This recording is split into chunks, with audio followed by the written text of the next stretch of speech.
Mi hijo tuvo un accidente y está en la sala de cuidados intensivos. El cirujano me dijo, las posibilidades de que se recupere son muy bajas. No puedo comunicarme con mi nuera. Mientras doblaba su chaqueta, un sobre sellado cayó del bolsillo interior. Dentro había una nota escrita a mano que decía, «Mamá, si estás leyendo esto, ve al almacén número 143 para descubrir la verdadera verdad sobre». Pero antes de continuar, revisa si ya te suscribiste al canal y comparte en los comentarios desde dónde nos estás viendo. Nos encantaría saber hasta dónde llegan nuestras historias de venganza. Mi mundo ese día se redujo al tamaño de un pasillo de hospital. Me senté encogida en una silla de plástico helada. ¿Cuántas horas habían pasado ya? No lo sabía. La puerta de la sala de reuniones se abrió de golpe. El cirujano principal salió, visiblemente agotado. Se bajó la mascarilla verde, me miró, y en su mirada hubo un segundo de vacilación, como si buscara las palabras adecuadas. Un silencio breve, pero lo bastante largo para que mi corazón se apretara, presintiendo una desgracia. «Señora Aguilar», su voz era grave y ronca. «Hicimos todo lo posible. Su hijo sufrió un traumatismo cráneoencefálico muy severo. El impacto causó daños profundos y extendidos. Las posibilidades de que se recupere por completo son muy bajas». Cada palabra suya fue como un martillazo invisible golpeando mi pecho. Intenté respirar hondo, pero el aire parecía haberse vuelto espeso. «Tenemos que prepararnos para el peor escenario», continuó con tono compasivo. «Su hijo podría quedar en estado vegetativo». Esa frase resonó en mi cabeza, repitiéndose una y otra vez, borrando cualquier otro sonido. Mis oídos zumbaban, el mundo giraba. Tuve que apoyarme en la pared fría para no caer, sintiendo como si el suelo se desmoronara bajo mis pies. Una enfermera joven lo seguía, con una bolsa de plástico transparente cuidadosamente sellada en las manos. Me la entregó con un gesto suave, lleno de compasión. «Estas son las pertenencias personales de su hijo, señora». A través del plástico opaco vi la billetera de cuero gastado que le había regalado por su cumpleaños número 30, el llavero de casa, las llaves del coche y el colgante con forma de patrulla policial que llevaba con orgullo desde que se graduó de la academia. También su teléfono, con la pantalla destrozada en una red de grietas, silencioso e inútil. Esos objetos sin vida parecían pesar una eternidad, como si guardaran dentro el alma que acababa de apagarse. «Puede visitarlo un momento», susurró la enfermera. «Pero por favor, no haga ruido. Necesita un ambiente completamente tranquilo». Asentí mecánicamente. Mis piernas pesaban como plomo cuando caminé hacia la sala de cuidados intensivos. La puerta del ICU se abrió y un sonido frío, monótono, me envolvió de inmediato. Pip, pip, pip. El monitor cardíaco sonaba como un reloj cruel que contaba los segundos de su vida. Mi Mauricio yacía allí, entre tubos y cables por todas partes. Su rostro, antes tan guapo y lleno de vida, estaba hinchado y amoratado hasta volverse irreconocible. Su cuerpo inmóvil, solo el leve movimiento de su pecho subiendo y bajando al ritmo impuesto por el respirador artificial. Me senté junto a la cama, temblando, y tomé su mano. Fría. Una frialdad que no era del invierno, sino del final que se acercaba. Las lágrimas me corrían sin control. Recordé perfectamente su llamada de apenas 2 días atrás.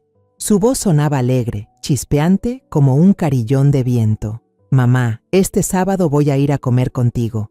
Tengo algo muy importante que contarte, algo importante, y ahora quizás nunca podría decirlo». Desesperada, saqué mi teléfono y marqué un número conocido.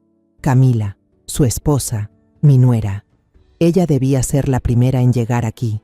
El timbre sonó una y otra vez, interminable, hasta que la voz fría de la operadora interrumpió. «El número que usted marcó no está disponible por el momento». Colgué. Una sensación incómoda subía por mi pecho. Volví a llamar una vez más y otra. Siempre la misma voz mecánica. Una mezcla de rabia y ansiedad empezó a crecer dentro de mí. ¿Por qué no contestaba? ¿Pasaba algo? Justo entonces, la enfermera regresó, llevando en las manos una chaqueta de cuero. Esto se quedó en la sala de emergencias, señora. Acabamos de encontrarlo, la tomé. Aún conservaba el aroma familiar de su colonia, ese olor fuerte y masculino con el que siempre lo molestaba por ser demasiado intenso. Pero ahora, ese aroma había sido reemplazado por el olor metálico de la sangre y la humedad rancia típica de los hospitales. Abracé la chaqueta contra mi pecho, intentando encontrar en ella un poco del calor que aún quedara de mi hijo. Al doblarla para guardarla en la bolsa, sentí algo duro sobresaliendo del bolsillo interior. Curiosa, metí la mano. Un sobre blanco, grueso y rígido, se deslizó entre mis dedos y cayó al suelo con un sonido seco, un toc hueco. Me agaché para recogerlo. El sobre estaba sellado cuidadosamente con pegamento. Al darle la vuelta y ver el frente, me quedé inmóvil. Afuera, reconocí la letra de Mauricio. Esa caligrafía era inconfundible, pero no era la letra ordenada y limpia de siempre. Eran trazos apresurados, temblorosos, como si hubieran sido escritos en medio del pánico. Mamá, si estás leyendo esto, ve al almacén número 143, en la zona industrial vieja, calle X. Ve allí para descubrir la verdadera verdad sobre Camila. Leí y releí esa breve frase, palabra por palabra, como si cada una se clavara más hondo en mi mente. La verdad sobre Camila, esa muchacha dulce y tranquila que siempre quise tanto. Sentí que el aire se me atoraba en el pecho. Todo a mi alrededor se volvió borroso. El dolor por la pérdida de mi hijo fue desplazado, por un momento, por una sensación de vértigo y miedo. En ese instante, el sonido del bip, bip del monitor cardíaco al lado de la cama de Mauricio se volvió más agudo y rápido que nunca, como una alarma insistente que anunciaba una verdad aterradora que estaba por enfrentar. Salí del hospital cuando las calles aún estaban envueltas en esa luz incierta del amanecer. El aire helado me golpeaba el rostro y los pulmones, haciéndome estremecer, pero también ayudándome a despejar un poco la mente que giraba sin control. El dolor seguía allí, punzante y constante como una herida abierta, pero ahora junto a él había algo más, un propósito frío y definido. Las letras torcidas de Mauricio en el sobre eran como una orden final, una guía que no podía ignorar. Apreté el volante entre las manos y el coche avanzó por la carretera vacía rumbo al viejo parque industrial en las afueras de la ciudad. Dentro del vehículo, el silencio era absoluto. Los recuerdos comenzaron a proyectarse en mi mente como una película antigua, desgastada. Recordé con claridad la boda de Mauricio hace 3 años. Aquel día, el sol brillaba intensamente y mi hijo, en su traje elegante, se veía más feliz que nunca. Y Camila, con su vestido blanco impecable y el cabello negro recogido en un moño elegante, parecía tan dulce y pura. Sonreía tímidamente junto a mi hijo, con esos ojos cálidos y transparentes. Era enfermera en una clínica privada reconocida, con un trabajo estable y, aunque su familia no tenía dinero, era respetable. Amigos y parientes no dejaban de decir que Mauricio era afortunado por haber encontrado una esposa tan bella y tan virtuosa. Yo misma lo creí y me sentí feliz por él. Pero, ¿cuándo empezó todo a cambiar? ¿Cuándo aparecieron las primeras grietas en aquel cuadro perfecto? Tal vez hace 1 año, más o menos. Fragmentos sueltos de memoria, señales que en su momento ignoré, regresaban ahora con fuerza, claras y perturbadoras. Recordé una cena familiar de hace 6 meses. Estábamos reunidos alrededor de la mesa. Yo charlaba sobre mis amigos jubilados y Mauricio hablaba con entusiasmo de un caso que acababa de resolver. Solo Camila parecía distinta. Apenas participaba en la conversación, sus ojos fijos en el teléfono escondido bajo la mesa, los dedos moviéndose con rapidez. Al verla así, Mauricio le preguntó con suavidad: ¿Con quién escribes tan concentrada? Todavía recuerdo cómo Camila se sobresaltó, guardando el teléfono de inmediato. Respondió con un tono inusualmente cortante: «Es del trabajo, ¿por qué preguntas?». El ambiente alegre se apagó de golpe. En ese momento pensé que estaba estresada por el trabajo, pero ahora sé que era la reacción defensiva de alguien que ocultaba un secreto. También recordé las veces que Mauricio empezó a visitarme solo, cada vez con más frecuencia. Ya no hablaba con entusiasmo sobre su trabajo como antes. En su lugar, solía quedarse pensativo junto a la ventana, mirando en silencio hacia el patio vacío, mientras sus manos se frotaban las sienes de manera inconsciente. Cada vez que yo le preguntaba si algo no iba bien entre ellos, solo me sonreía con cansancio, con esa sonrisa forzada que no lograba esconder su preocupación. Últimamente hay demasiados casos complicados, mamá. Solo estoy un poco estresado. Siempre buscaba la manera de esquivar el tema. Siempre culpaba al trabajo, quizá para protegerme, o para proteger la imagen de la mujer que amaba. Y Camila empezó a cancelar de repente las cenas familiares y las reuniones de fin de semana, siempre con excusas que sonaban completamente razonables. Perdón, suegra, el hospital acaba de recibir una cirugía de urgencia. O, tengo que salir de viaje con el director, no puedo rechazarlo. Yo le creí. ¿Cómo podría una suegra desconfiar de una nuera tan dedicada a su trabajo? El último recuerdo, el más doloroso de todos, volvió a mi mente. Fue durante una videollamada, solo unos días antes del accidente. La imagen de Mauricio en la pantalla temblaba. Estaba dentro de su auto, con una calle desconocida de fondo, y parecía que seguía a alguien. Su rostro estaba tenso, no con la concentración habitual de un policía en servicio, sino con una mezcla de angustia y dolor. Me miró directo a través de la pantalla y su voz bajó de tono. Mamá, creo que estoy en problemas. Es sobre el trabajo de Camila. Necesito un consejo de una ex-investigadora criminal.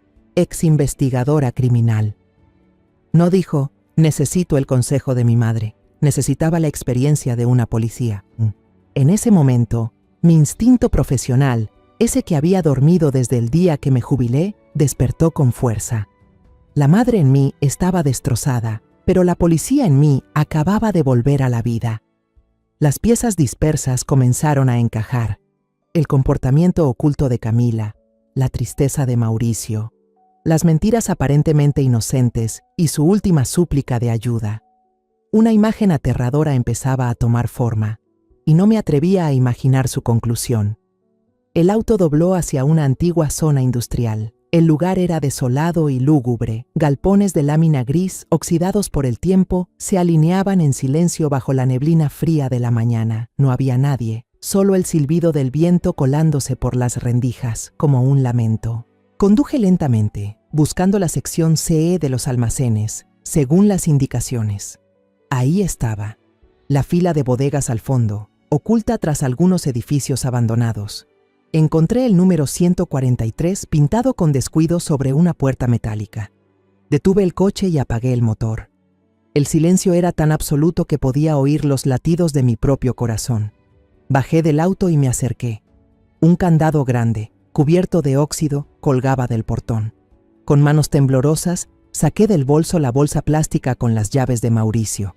Pasé entre las llaves conocidas hasta que mis ojos se detuvieron en una pequeña, de forma extraña, que nunca había visto. No parecía una llave de casa ni de oficina. Mi corazón latía con fuerza. Con los dedos helados la introduje en el candado. El sonido del metal al chocar fue seco, resonando en el aire inmóvil. Giré con cuidado. Un clic agudo y firme rompió el silencio. El candado se abrió.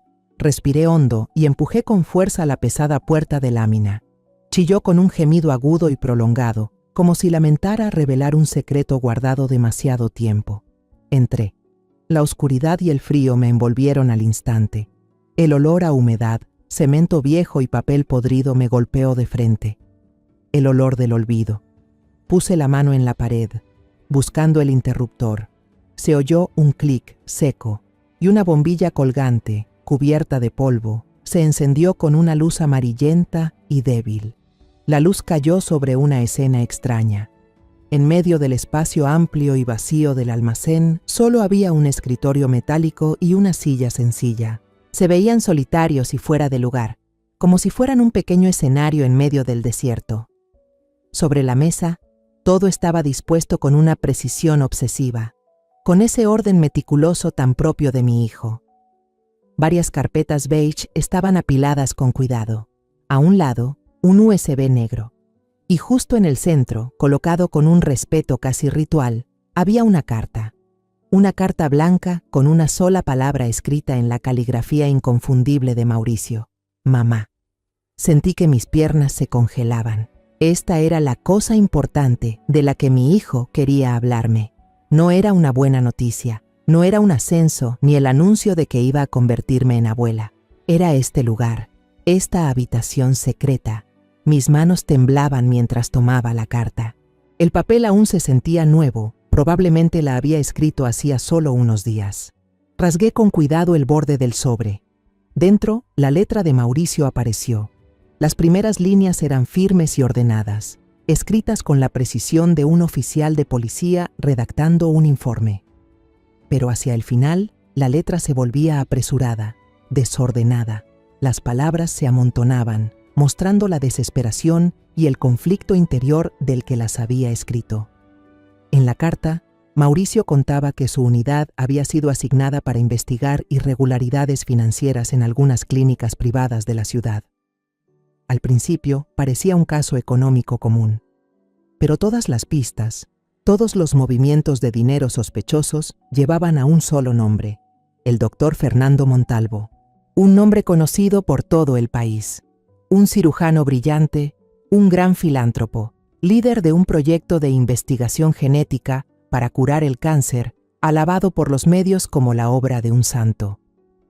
Luego Mauricio escribió, con la mano ya temblorosa: mamá, no lo vas a creer.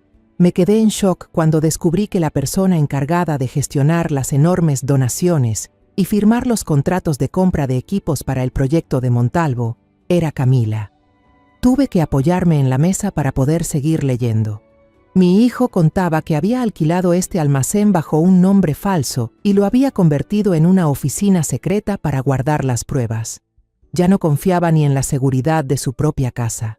Su objetivo era claro: reunir evidencia irrefutable para desenmascarar a Montalvo, y lo que más me rompió el corazón, intentar convencer a Camila de entregarse para obtener una pena reducida. Mi pobre hijo ingenuo. Hasta el último momento seguía intentando salvar a la mujer que tanto amaba. Dejé la carta sobre la mesa, sintiendo que alguien me apretaba el pecho. Entendí la angustia en su mirada, el cansancio en sus suspiros. Mi hijo había enfrentado solo una verdad devastadora. La mujer con la que compartía su vida era una pieza clave en una red criminal sofisticada. Abrí la primera carpeta. Dentro había una serie de fotos a color, tomadas desde la distancia. La primera mostraba a Camila y Montalvo sentados en un rincón discreto de un café elegante, sus rostros tensos, conversando en secreto. En la segunda, Camila le entregaba a Montalvo un maletín en el estacionamiento subterráneo, mirando nerviosa a su alrededor. No parecían fotos de una aventura amorosa.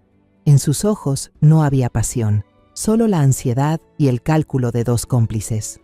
La siguiente carpeta era aún más perturbadora. Contenía extractos bancarios de cuentas en el extranjero a nombre de una empresa fantasma con un título llamativo: Esperanza Futura. Sumas enormes de dinero habían sido transferidas bajo el concepto de donaciones para la investigación del cáncer. Entre los extractos bancarios había facturas por equipos médicos especializados que costaban millones de dólares, aceleradores lineales, robots quirúrgicos, todo con la firma de Camila. Pero las direcciones de envío eran direcciones que no existían. El dinero se había gastado, pero la mercancía nunca llegó. Dejé caer el paquete de documentos. Me temblaban las manos. Todo estaba demasiado claro. Esto era una obra montada a la perfección. Montalvo era el director y Camila, mi nuera, era la actriz principal. Mi mirada se detuvo en el USB negro. Lo tomé, sintiendo el frío en la punta de los dedos. No quería escuchar, tenía miedo de oír, pero sabía que tenía que hacerlo, por Mauricio. Volví al coche y cerré de un portazo. El espacio estrecho del automóvil me dio una sensación de seguridad, aunque mínima. Conecté el USB al puerto. Tras unos segundos de silencio que parecían ahogar, se oyó una grabación. El sonido estaba un poco distorsionado, con mucho ruido de fondo. Claramente había sido grabado a escondidas con un teléfono.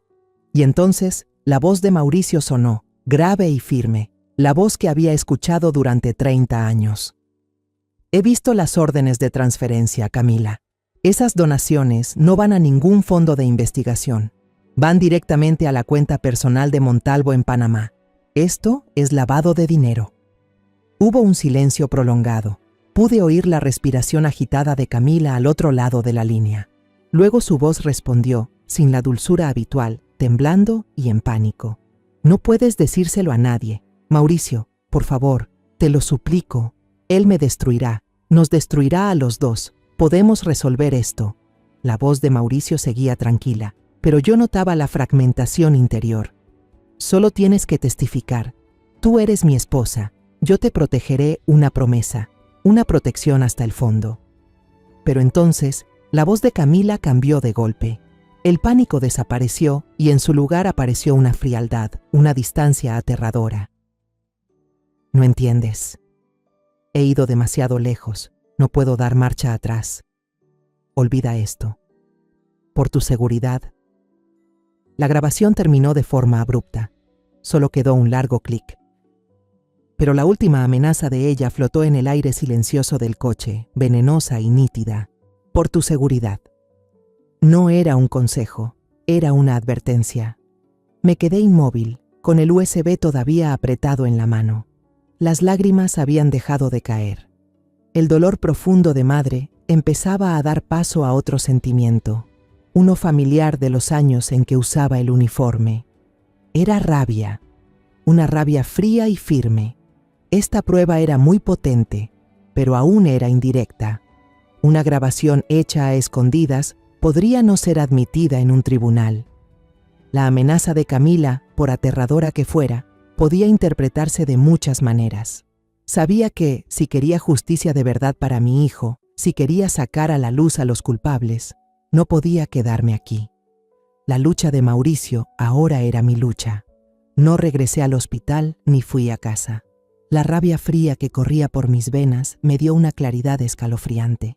No podía hacerlo sola. Las pruebas que dejó Mauricio eran muy importantes, pero eran como fragmentos de un espejo que necesitan a alguien con experiencia y de confianza para unirlos y formar la imagen completa. Y en mi cabeza ahora solo había un nombre. Mi coche dobló hacia un barrio antiguo y tranquilo, donde las fachadas encaladas, desgastadas por el tiempo, se apiñaban unas junto a otras. Mi destino era una librería pequeña y humilde, escondida entre una tienda de antigüedades y un viejo sastre. En el rótulo de madera de roble, tallado a mano, estaba escrito Librería Ortega, el refugio de un lobo viejo que había decidido retirarse. La campanilla de latón en la puerta sonó un débil tlin-tlin cuando entré. El aire dentro era cálido, lleno del olor a papel viejo, tinta y cuero. El detective Ramiro Ortega, mi antiguo compañero, el hombre con quien había compartido 20 años de trabajo y peligro, estaba detrás del mostrador. Llevaba unas gafas para leer, el cabello entrecano peinado con cuidado, y parecía más un profesor jubilado que un policía retirado. Estaba limpiando con esmero el polvo de un libro de tapa de cuero desgastada. Sus dedos ásperos, marcados por los años de servicio, se movían sobre la cubierta con una delicadeza casi afectuosa. Al sonar la campanita de la puerta, levantó la vista, con su sonrisa amable de siempre. Pero cuando me reconoció, esa sonrisa se congeló. Sus ojos, detrás de las gafas, recorrieron rápidamente mi rostro desencajado y mi ropa desordenada. Bastaron unos segundos de silencio para que entendiera que algo estaba muy mal. Sin decir palabra, asintió con la cabeza y me indicó que pasara a su oficina en la parte de atrás. Era un cuarto pequeño y algo desordenado, pero con el tipo de desorden ordenado que solo tienen las personas metódicas. Había libros apilados del suelo al techo, una vieja cafetera goteaba lentamente, llenando el aire con el aroma del café recién hecho. Ramiro cerró la puerta de madera, aislándonos del resto del mundo. Me sirvió una taza de café negro y se sentó en su sillón de cuero, esperando en silencio.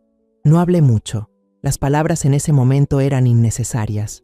Coloqué la bolsa de tela sobre su escritorio y con cuidado fui sacando cada cosa. Los archivadores color beige, las fotos tomadas a escondidas y por último una memoria USB negra. Se las acerqué. Ramiro no preguntó nada. Solo se puso las gafas, tomó el primer expediente y empezó a leer. El viejo hábito del investigador seguía intacto. Sus ojos se movían rápido sobre cada página, cada número, cada firma.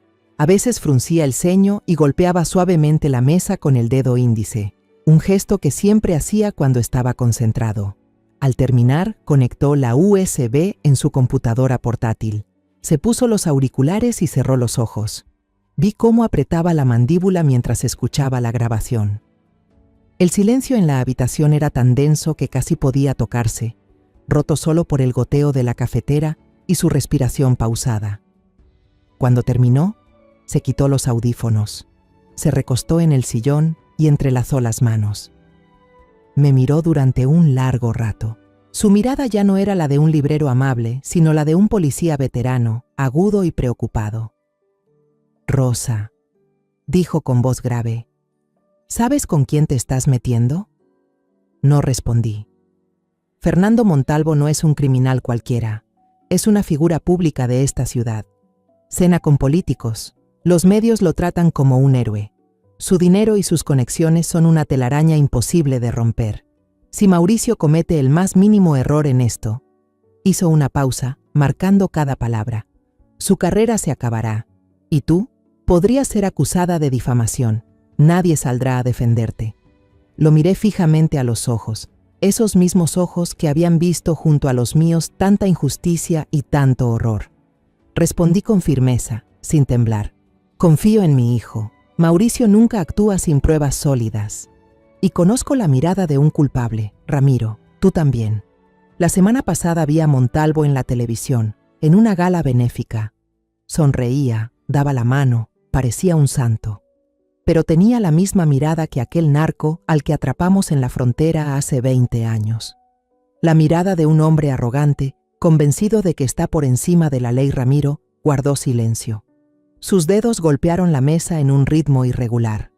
Sus ojos se desviaron hacia una foto vieja enmarcada en plata. Los dos, con uniforme de policía, el día en que nos ascendieron. Dos rostros jóvenes, llenos de ideales y esperanza, mirando a la cámara, jurando dedicar la vida a la justicia. Al final suspiró, un suspiro hondo como si se quitara de encima la carga de décadas. «Está bien», dijo. «Me prometí a mí mismo que no me volvería a meter en estas cosas, pero también le prometí a él», hizo un gesto con la barbilla hacia la foto, «que nunca abandonaría a mis compañeros». Se incorporó. El hombre dueño de la librería que yo conocía había desaparecido por completo. En su lugar había un investigador agudo y decidido. «Pero lo haremos a mi manera, no oficialmente, sin dejar rastro. Seremos fantasmas. Una vez compañero, compañero para toda la vida». Tomó el viejo teléfono de mesa y marcó una serie de números que tenía memorizados. Después de unos tonos, alguien contestó. «¿Aló? ¿Está Martínez en el archivo? Soy Ortega». Hizo una pequeña pausa, quizá para que la persona al otro lado se repusiera. «Sí, ya sé que hace tiempo que no llamo. Mira, necesito que me ayudes con algo. Algo personal, pero muy importante. Busca información sobre una persona. Totalmente en secreto, ¿me entiendes? Se llama Fernando Montalvo». Me quedé sentada, escuchando la voz firme de Ramiro. Una chispa de esperanza se encendió en mi interior. Ya no estaba sola. Mi lucha tenía ahora un aliado mayor y de total confianza. Y supe que apenas estaba empezando. Al salir de la librería de Ramiro, no sentí alivio. La carga sobre mis hombros se volvió todavía más pesada. Pero ahora, además del dolor, había un propósito claro, afilado como una hoja, que me guiaba. La razón de una policía había acabado por imponerse al corazón destrozado de una madre. Sabía qué debía hacer a continuación. Mauricio me había dejado el mapa, y Ramiro me había dado la brújula. Era hora de internarme sola en la selva. Conduje hasta la nueva urbanización en las afueras, donde vivían Mauricio y Camila. Las casas allí eran idénticas, pintadas del mismo color, con pequeños patios recortados y ordenados, creando una apariencia falsa de paz y orden. Aparqué en la esquina, escondida tras una hilera de árboles frondosos, un lugar perfecto para poder observar la puerta de la casa de mi hijo sin ser vista. Una vieja costumbre de los días en que hacía vigilancia. Esperé. El tiempo pasó lento y asfixiante. Miré fijamente la casa. que antes se llenaba de risas en las reuniones familiares y ahora estaba silenciosa como una tumba. Durante casi 2 horas no hubo movimiento. Empecé a impacientarme cuando la puerta principal se abrió de golpe. Camila salió. Iba vestida con un elegante traje ejecutivo gris, el cabello recogido con limpieza, profesional. Pero eso era todo lo que quedaba de esa apariencia pulida. Llevaba unas gafas de sol grandes que le cubrían casi todo el rostro, aunque el cielo estaba nublado. Se la veía visiblemente más delgada, y aunque estaba a cierta distancia, pude percibir la inquietud y la preocupación que la emanaban. Miraba constantemente su teléfono, los dedos deslizando sin parar, y oteaba alrededor como si temiera que alguien la siguiera. Tras unos segundos de duda, se subió apresurada a su coche de lujo y se fue a toda prisa. El motor rugió de forma inusual. Esperé 10 minutos más para estar segura. La intuición me decía que esa era la única oportunidad. Respiré hondo, salí del coche y me dirigí a la casa.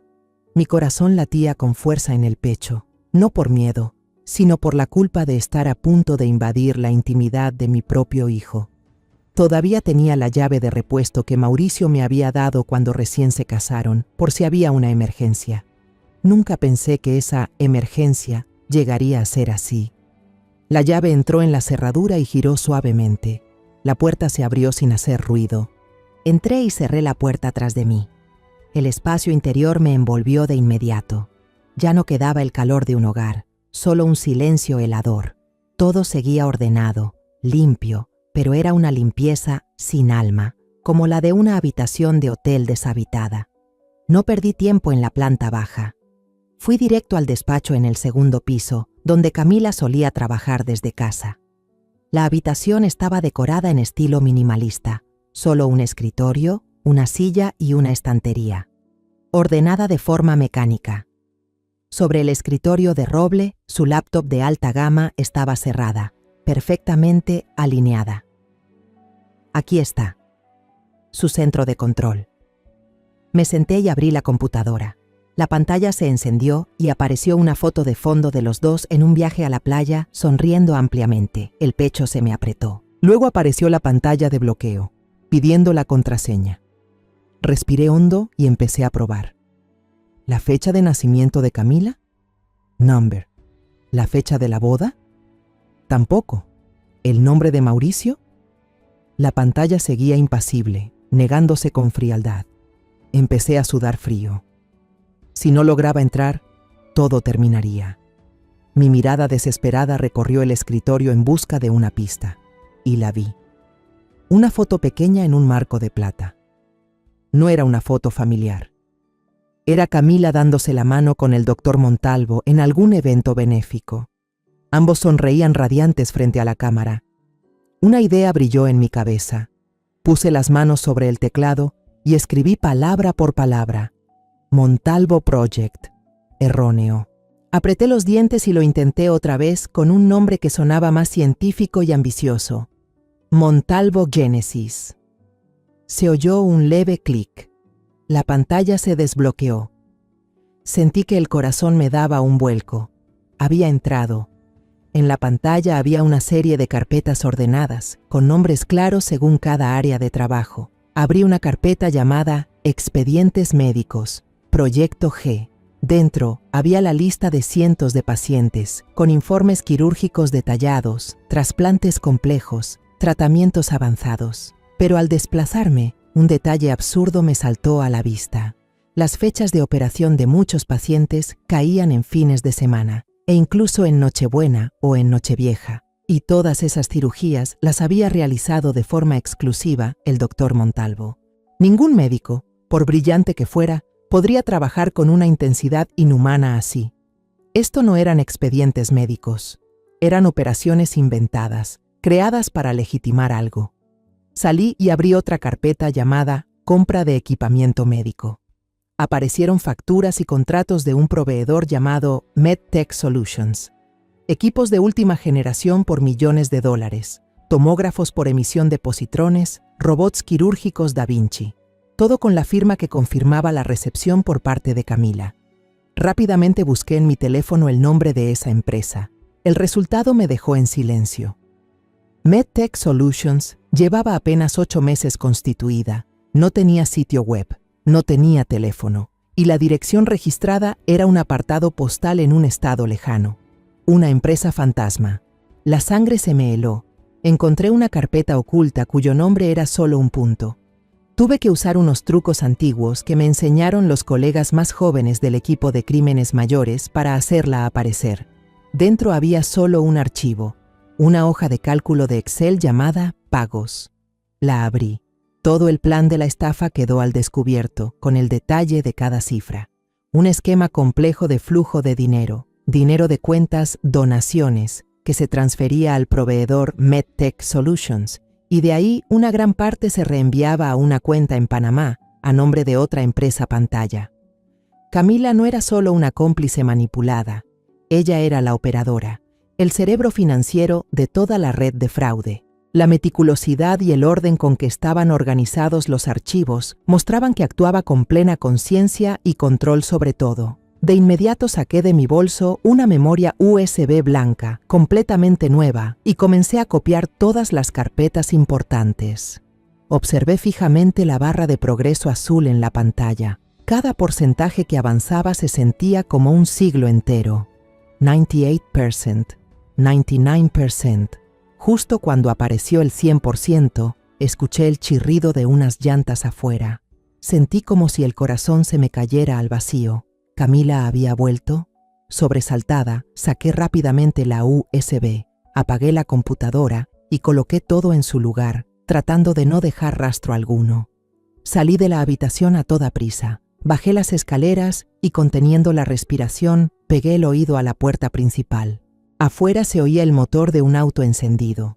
Corrí hacia la puerta trasera, crucé el pequeño jardín y me escondí detrás de la cerca, con el corazón golpeando fuerte en mi pecho. Un vehículo de reparto se alejaba. Solté un suspiro de alivio y me apoyé contra la pared fría. Por poco, pero el miedo se desvaneció, dejando paso a una certeza helada. Apreté con fuerza la memoria USB en mi mano. Ya tenía lo que necesitaba. Ya tenía pruebas financieras suficientes para hundir tanto a Camila como a Montalvo. Debería haberme marchado de inmediato. Pero cuando mi mano tocó la manija de la puerta trasera, algo invisible me detuvo.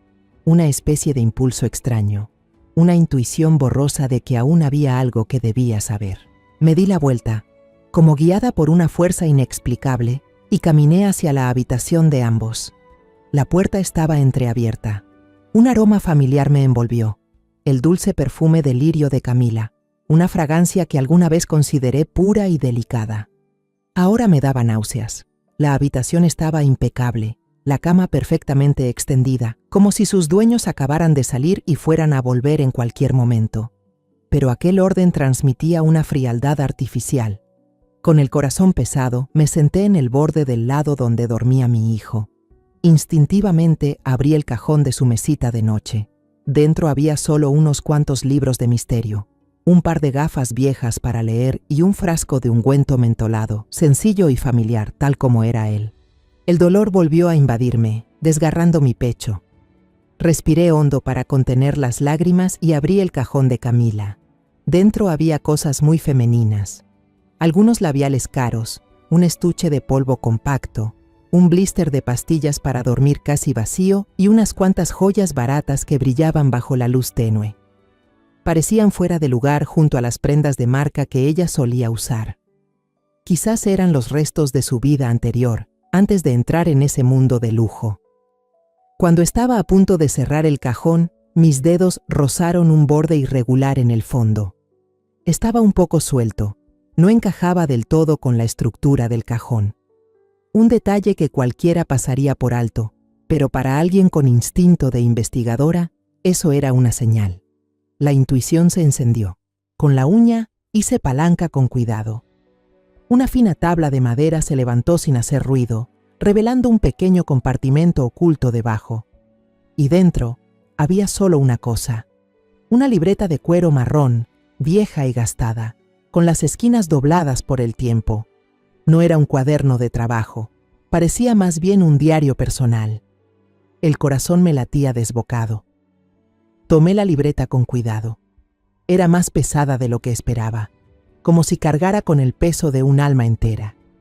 Abrí la primera página. La letra de Camila aparecía allí, pero no era la misma escritura pulcra y profesional de los documentos que había visto en la computadora. Eran trazos torcidos, desordenados, llenos de emoción, letras que parecían gritar desde el papel. Las primeras páginas contaban una infancia dura, de la que nunca había oído hablar. Era huérfana. Mis padres murieron en un accidente de tráfico cuando tenía solo 10 años. Trabajaron toda su vida sin llegar a tener un solo ahorro. Tuve que vivir con parientes, siempre sintiéndome una carga, una aprovechada. Cada comida, cada prenda nueva, era una especie de limosna. Lo juré, nunca volveré a ser pobre, nunca.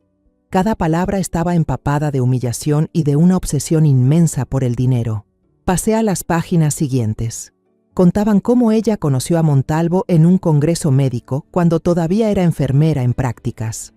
Él, un cirujano de renombre, se fijó en una joven inteligente y ambiciosa.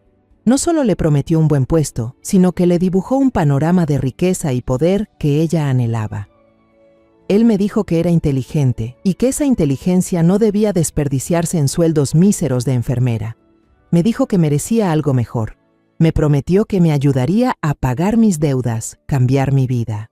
Cuanto más leía, más clara veía la corrupción de una persona. De ayudar a Montalvo a legalizar algunos gastos pequeños de viajes que en realidad no existían, la chica fue hundiéndose poco a poco. Empezó a crear contratos falsos, facturas de equipos inexistentes y a construir todo un imperio financiero demoníaco. En cada operación exitosa le daban un 10%.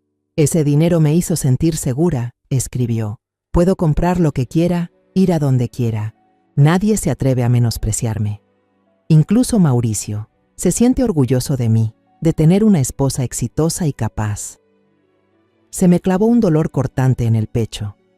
Mi hijo, orgulloso del éxito de su mujer, sin saber que ese éxito se sostenía sobre un montón de crímenes. Pasé a las últimas páginas, escritas apenas días antes. La tinta todavía olía a nueva, la letra temblaba, llena de rabia y pánico.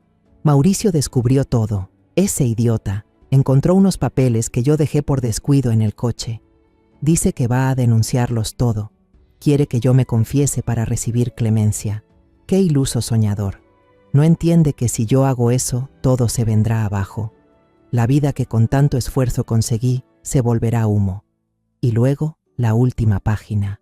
Solo unas líneas cortas, escritas con trazos grandes, como marcados en el papel. Esas líneas hicieron que mi sangre se helara. Él no me dejó otra opción. Dijo que si yo no me entregaba en 48 horas, él lo haría por su cuenta.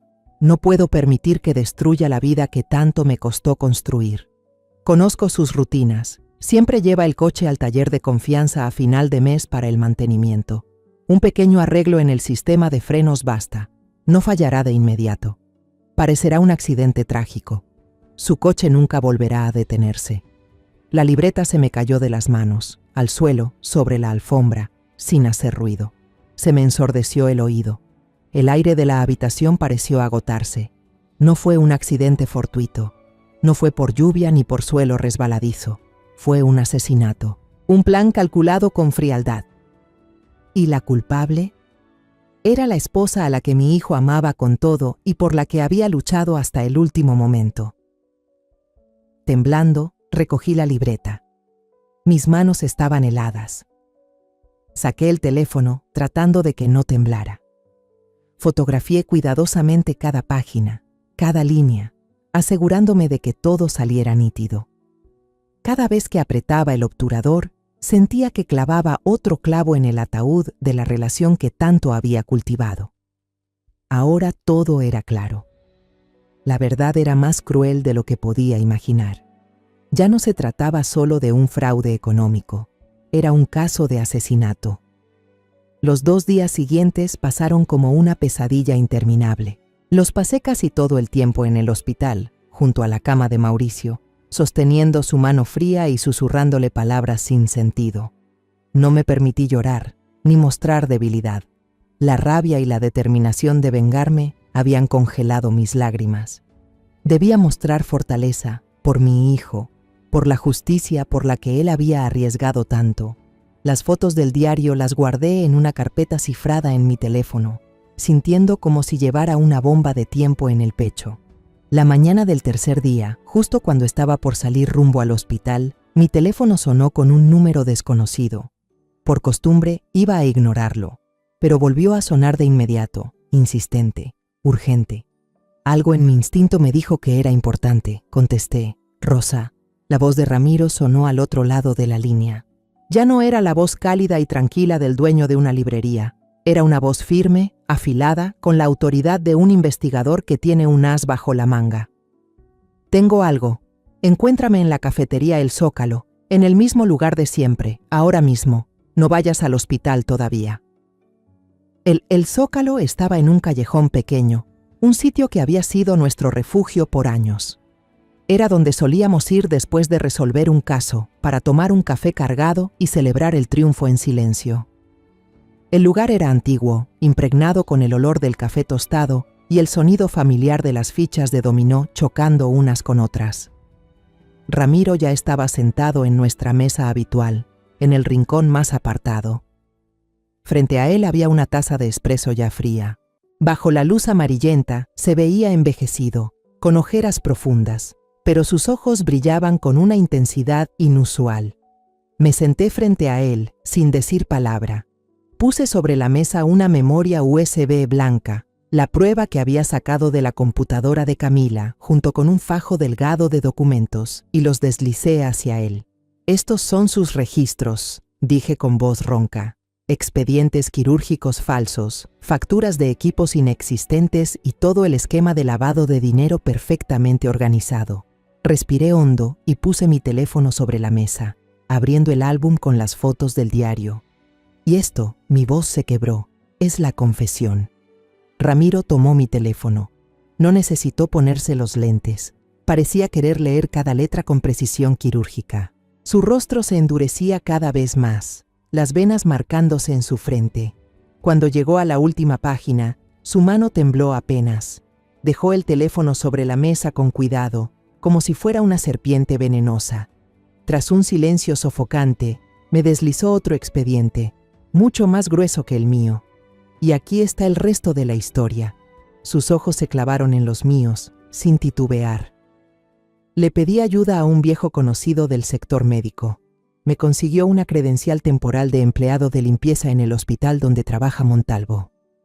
Una sonrisa irónica cruzó sus labios. Nadie presta atención a un viejo que limpia pisos, Rosa. Es el mejor pase libre del mundo.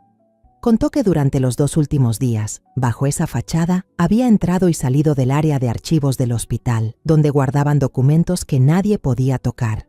Allí, entre miles de expedientes clínicos, encontró lo que buscaba. Una serie de contratos de suministro de medicamentos experimentales para el proyecto de investigación del cáncer de Montalvo. La persona que firmó y asumió la responsabilidad de todos estos envíos, dijo Ramiro con amargura, es, irónicamente, Camila, una enfermera que no tiene ninguna autoridad para aprobar contratos de millones de dólares. Pero esto es lo más importante. Continuó sacando una hoja de guía de embarque del expediente. Verifiqué el código de envío de estos medicamentos. No provienen de ningún laboratorio suizo de renombre, como dice el contrato. Provienen de un almacén en Guatemala. Y esa dirección, se detuvo y me miró, ya había sido investigada por la Policía Federal por ser una instalación donde reempaquetaban medicamentos falsos o de baja calidad para venderlos en el mercado negro. Todo mi cuerpo se heló. Lo entendí todo.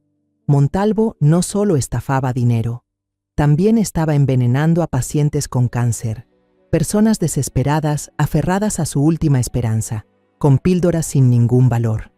Ramiro bebió un sorbo de agua para calmar la ira que le subía por la garganta. Y sobre el supuesto estudio del cáncer, continuó, le pedí a un amigo profesor en la Facultad de Medicina que lo revisara. Toda la investigación de Montalvo, de la que tanto hablaban los medios, es en realidad una copia casi idéntica de la tesis de graduación de un estudiante brillante. Ese estudiante, su voz bajó, Murió en un trágico accidente de auto hace 3 años, justo después de haber defendido su tesis con éxito. Nos quedamos en silencio, acompañados solo por el sonido de las fichas de dominó chocando en el fondo.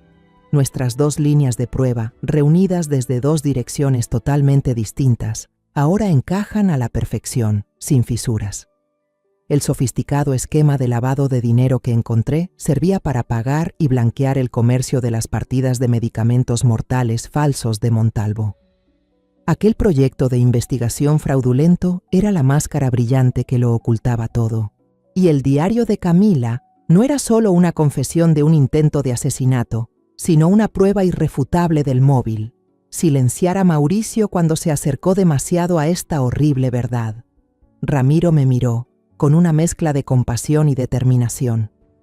Tenemos suficiente, Rosa. Lavado de dinero, fraude sanitario a gran escala, tráfico de medicamentos falsos, plagio de trabajos científicos y, por encima de todo, el asesinato de un agente de policía. Apretó mi mano con fuerza, un apretón lleno de la fuerza de la camaradería. Lo tenemos todo. Es hora de poner fin a esta farsa. No fuimos a la comisaría donde trabajaba Mauricio, ni acudimos a nadie que Montalvo pudiera conocer. Ramiro sabía mejor que nadie que con gente poderosa como él, la más mínima filtración puede arruinarlo todo. Me llevó directamente a la sede central de la Policía de Investigación, un edificio de hormigón gris, imponente y frío. Allí no se ocupan de casos menores. Ramiro me presentó en persona a la capitana Isabela Serrano. Había oído a Mauricio hablar de ella varias veces. Una joven oficial, aguda e íntegra, a quien Ramiro había orientado cuando ella recién entró en la fuerza.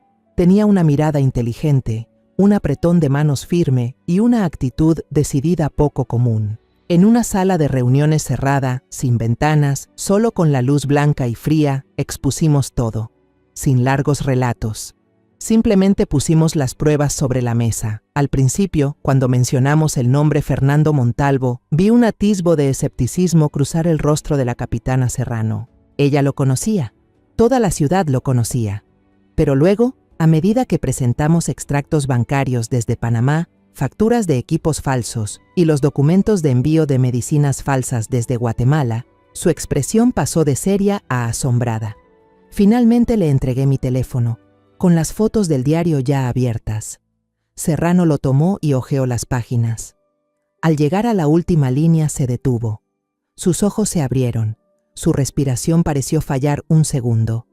Leyó en voz alta aquella frase, no para preguntar, sino para confirmar una verdad espantosa. Su coche nunca volverá a detenerse. Dios mío. El escepticismo en su cara había desaparecido por completo, reemplazado por una ira fría propia de quien administra justicia. Esto cambia todo. No dudó ni un segundo. Se levantó de inmediato, tomó el teléfono interno y llamó a 2 investigadores superiores. Abran una causa de urgencia, máxima prioridad, objetivos, Fernando Montalvo y Camila Aguilar. Tienen 2 horas para prepararse, rastrear todas sus cuentas, créditos, medios de transporte y todas sus comunicaciones. Quiero conocer hasta su último aliento. Ahora mismo.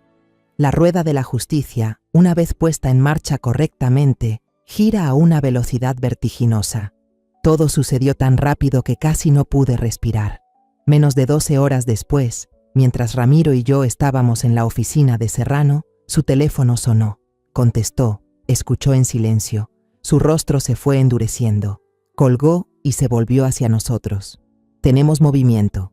El sistema de seguridad del aeropuerto acaba de alertar de 2 billetes de primera clase, solo ida, a Panamá, reservados con nombres falsos pero pagados con una tarjeta vinculada a una empresa pantalla de Montalvo. El vuelo sale dentro de 3 horas. Miró su reloj. Están en camino al aeropuerto. Las ratas estaban intentando huir del barco que se hundía. Ramiro y yo fuimos invitados a la sala de mando, donde todas las operaciones eran monitoreadas a través de decenas de pantallas.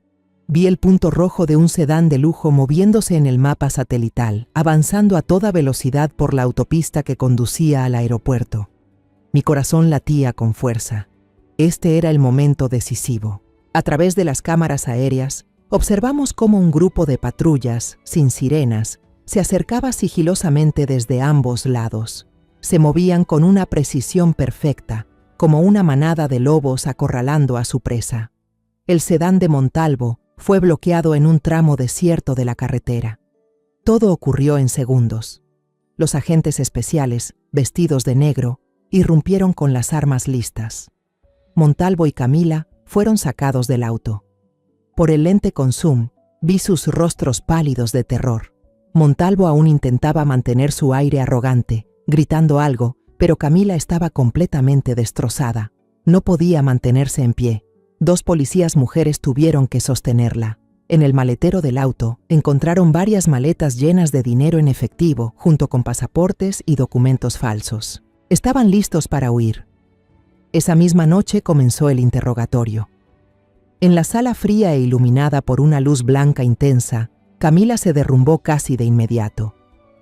El capitán Serrano no dijo una palabra, solo colocó sobre la mesa las fotos del diario frente a ella. Entonces la joven se quebró. Bajó la cabeza, los hombros temblándole, y comenzó a llorar sin consuelo. A través del vidrio unidireccional, escuché su voz entrecortada y débil. Lo confesó todo. Había pagado una gran suma a un mecánico del taller de confianza de Mauricio, pidiéndole que ajustara el sistema de frenos. Un ajuste tan preciso que no fallara de inmediato, sino poco a poco, tras unos cuantos kilómetros. Yo solo quería que él se detuviera. Sollozaba. No quería que esto pasara. Solo quería que se asustara y se rindiera. Una mentira torpe y sin sentido.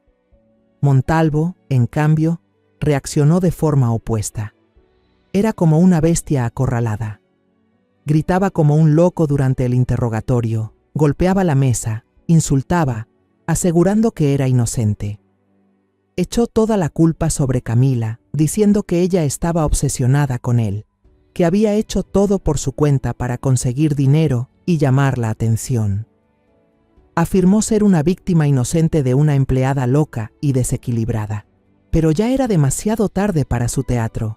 La confesión de Camila, junto con la montaña de pruebas irrefutables que Mauricio y yo habíamos reunido, sellaron el destino de ambos. Esa noche, Ramiro y yo permanecimos en la central.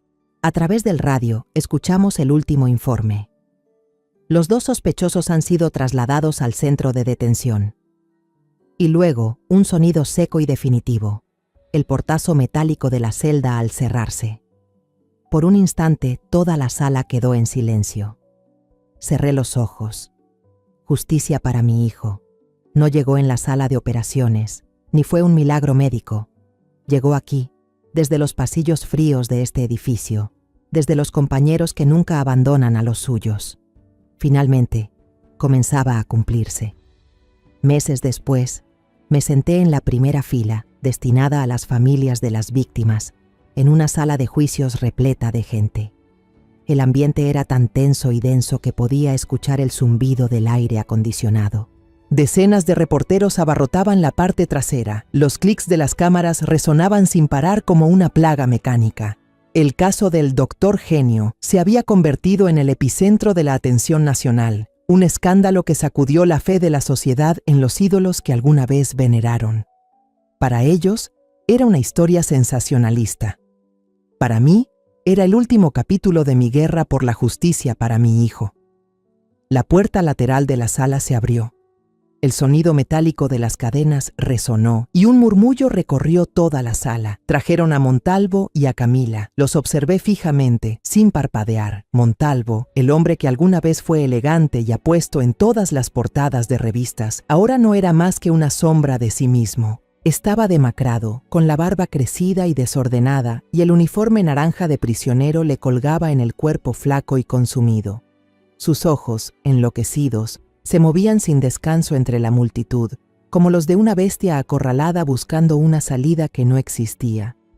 Detrás de él venía Camila. Ella estaba peor.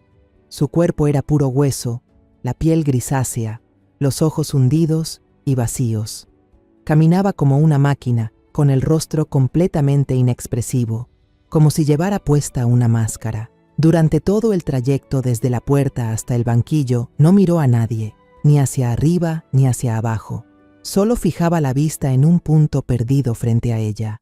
La imagen de la nuera dulce y angelical de antes se había hecho pedazos. El juicio duró varios días, como una obra que lentamente desnudaba cada capa de mentira. La fiscalía, con la ayuda del capitán Serrano, presentó un caso sólido, sin fisuras. En la gran pantalla mostraron las fotos que yo había tomado del portátil de Camila, expedientes quirúrgicos falsos, facturas de equipos inexistentes. La sala entera murmuró cuando el fiscal señaló las fechas absurdas de cirugías realizadas a medianoche o en días festivos. Luego, la voz de mi hijo sonó en una grabación. «Soy tu esposo. Te voy a proteger». Aquella voz, llena de ternura y dolor, resonó en el silencio mortal de la sala y sentí que el corazón se me partía. Después vino la amenaza helada de Camila. «Por tu propia seguridad». Vi a algunos miembros del jurado estremecerse.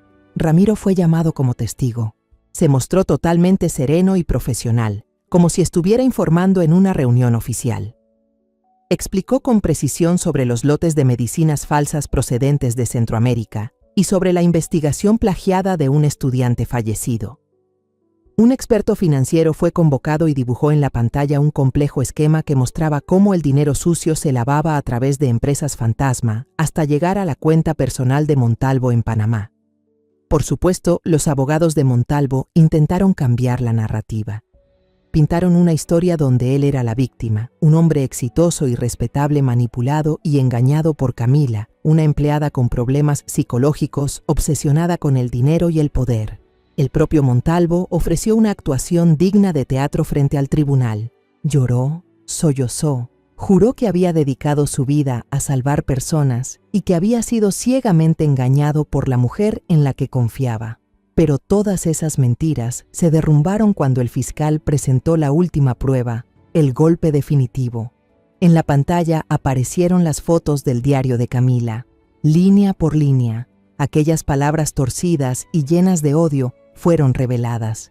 Y cuando la frase final, «haré que el coche que él conduce nunca se detenga otra vez», se proyectó, toda la sala contuvo la respiración. Un «oh» de asombro se escapó entre el público.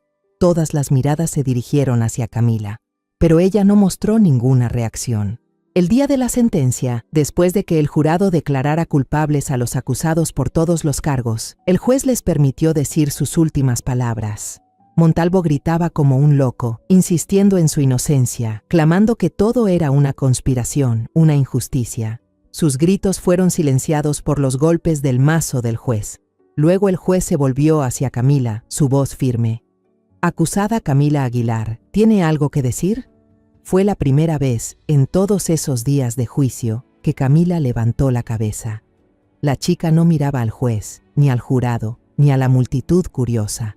Su mirada fría y vacía atravesaba el aire, clavándose directamente en mí.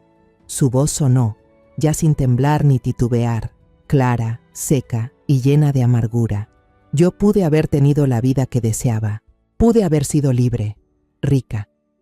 Todo pudo haber sido perfecto. Si no fuera por usted, la sala entera murmuró.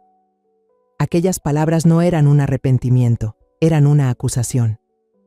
La miré fijamente a los ojos, aquellos que alguna vez fueron tan puros y que ahora solo reflejaban vacío y odio.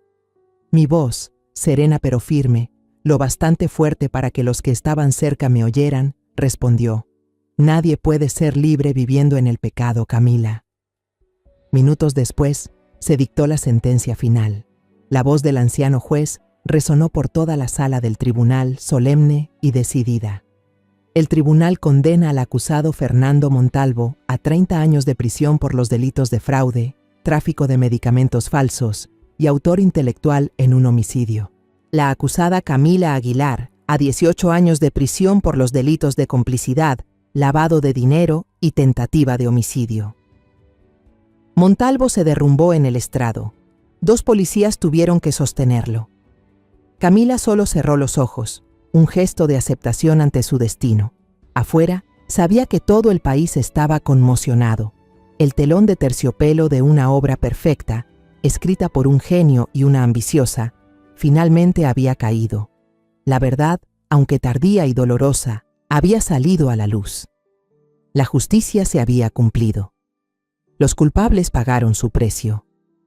Pero mi victoria tenía un sabor amargo. 3 meses después del juicio, aún estaba junto a la cama de Mauricio, en esa habitación fría de cuidados intensivos que se había vuelto dolorosamente familiar. El sonido constante del bip, bip del monitor de ritmo cardíaco se había convertido en la banda sonora de mi vida. La esperanza dentro de mí estaba casi agotada. Los médicos, con una mirada llena de compasión, me dijeron que su cerebro no mostraba signos significativos de recuperación. Me aconsejaron prepararme para una vida larga junto a una sombra silenciosa.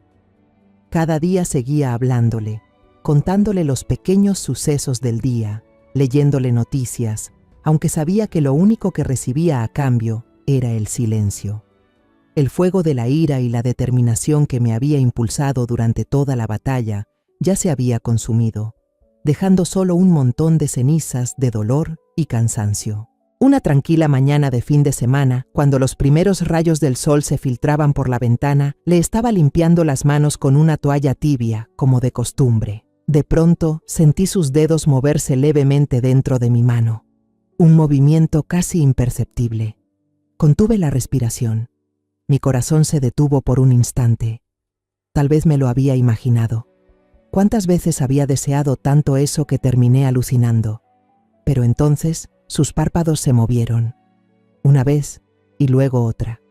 Las lágrimas que había reprimido durante meses brotaron de golpe. Lloré desconsoladamente, como una niña, mientras presionaba el botón de llamada de la enfermera. El médico anciano que había seguido el caso de mi hijo desde el principio entró corriendo, seguido por 2 enfermeras. Usó una pequeña linterna para revisar sus ojos, sus reflejos. Lo llamó por su nombre, lo movió suavemente del hombro. Luego se volvió hacia mí. Su rostro, normalmente sereno, estaba lleno de asombro y alegría. Es increíble. Es un milagro, señora Aguilar. Un verdadero milagro. La fuerza de voluntad de su hijo es extraordinaria. Cuando Mauricio despertó por completo unos días después, su memoria seguía envuelta en una niebla espesa. Recordaba quién era, recordaba su trabajo, pero todo lo relacionado con el accidente y los días previos era un vacío. Estuve con él cada día, durante todo el arduo proceso de recuperación. Y cuando estuvo lo bastante fuerte, comencé a contarle. Le conté todo, sin ocultar un solo detalle. Conté sobre el sobre dentro del abrigo, sobre lo que encontré en el almacén número 143, tan frío y vacío. Hablé del diario de Camila y de toda la batalla legal que vino después. No añadí nada, tampoco suavicé la verdad, aunque sabía que dolería. Mi hijo tenía que conocer la realidad desnuda. Le mostré los artículos del juicio guardados en la tableta. Se recostó en la almohada, leyendo palabra por palabra, pasando las fotos de Montalvo y Camila, vestidos como prisioneros. Permaneció en silencio un buen rato, con la mirada perdida por la ventana del hospital. Finalmente, se giró hacia mí y tomó mi mano. Su mano aún era débil, pero el apretón fue firme. Su voz sonó ronca. Pensé que podía hacerlo solo. Traté de protegerla, de darle una oportunidad, pero fallé. Me miró con los ojos llenos de lágrimas. «Mamá, hiciste lo que yo no pude». Acaricié su cabello, ahora cortado corto, y sonreí entre lágrimas. La justicia siempre está ahí, hijo. No le pertenece a nadie. Solo se pone del lado de quienes tienen el valor de luchar por ella. Y tú fuiste quien comenzó esta lucha. Mauricio se recuperó más rápido de lo que todos esperaban. La voluntad de hierro de un oficial de policía lo ayudó a soportar las terapias físicas más dolorosas, a aprender a caminar paso a paso, a hablar con claridad nuevamente. Lo primero que hizo cuando pudo firmar con firmeza fue presentar la demanda de divorcio unilateral contra Camila, sin reproches, sin ruegos. Solo un final silencioso para un amor traicionado hasta lo más profundo. 1 año después volvió al cuerpo policial. Aunque aún no podía salir al campo, fue asignado a una unidad de oficina, analizando expedientes de casos. La chispa en sus ojos había regresado, tal vez más fuerte y madura que antes. En cuanto a mí, sabía que no podía seguir en esa ciudad. Cada esquina, cada calle evocaba recuerdos, tanto felices como tristes. Contenían demasiados fantasmas. Vendí la vieja casa, aquella que vio crecer a mi hijo, y compré una casita junto al mar, a cientos de kilómetros de distancia, donde nadie sabe quién soy. Mi vida ahora es tranquila. Por las mañanas cuido mi pequeño jardín de flores frente a la casa. Por las tardes me siento en el porche, leo y escucho el sonido de las olas. Y por las noches, suelo quedarme mirando en silencio cómo el atardecer tiñe el mar de un naranja intenso antes de desvanecerse lentamente. A veces, cuando voy al pueblo a comprar algo, paso por una vieja zona industrial que se parece mucho a aquel lugar de antes. Nunca me detengo. Pero la imagen de la puerta metálica oxidada del almacén 143 aparece fugazmente en mi mente. Ya no siento miedo ni dolor, solo respiro profundo. El aire fresco y salado del mar llena mis pulmones. La tormenta al fin ha pasado, y después de ella encontré mi propia paz. La historia que acabas de escuchar ha cambiado nombres y lugares para proteger la identidad de las personas involucradas. No la contamos para juzgar, sino con la esperanza de que alguien escuche y se detenga a reflexionar. ¿Cuántas madres están sufriendo en silencio dentro de su propio hogar? Me lo pregunto de verdad. Si tú estuvieras en mi lugar, ¿qué harías? ¿Elegirías callar para mantener la paz o te atreverías a enfrentarlo todo para recuperar tu voz? Quiero saber tu opinión, porque cada historia puede ser una vela que ilumine el camino de otro. Dios siempre bendice, y estoy segura de que el valor nos llevará a días mejores. En este momento, en la pantalla final, dejaré 2 de las historias más queridas del canal. Creo que te sorprenderán. Gracias por quedarte conmigo hasta este instante.